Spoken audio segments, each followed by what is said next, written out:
Naging emosyonal ang may bahay ni Senador Bong Revilla na si Cavite Representative Lani Mercado.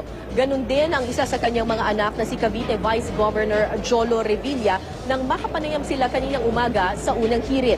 Nag-alala pa raw si Lani Mercado sa kanyang asawang si Bong Revilla. Bukod daw kasi sa mawawala na siya sa tabi ng kanyang pamilya, nangangamba rin daw siya kung magiging komportable ba ang kanilang padre de pamilya sa loob ng piitan. Iniisip din daw ni Mercado magiging reaksyon ng kanilang mga anak sa pagkawala ng kanilang ama. Pero ang bili naman daw sa kanya ng asawang si Revilla, manatiling matatag at ipagpatuloy ang serbisyo sa bayan. Samantala, si Vice Governor Jolo Revilla naman daw ang pansamantala munang tatayo bilang haligi ng tahanan habang wala ang kanilang ama.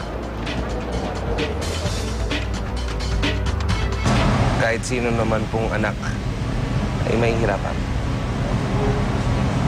Kahit sino mamamayang Pilipino pagka ang magulang mo ay nakakulong, lalong-lalo pagka walang kasalanan. Parang ang puso mo unti-unting, di ba, nasusugatan.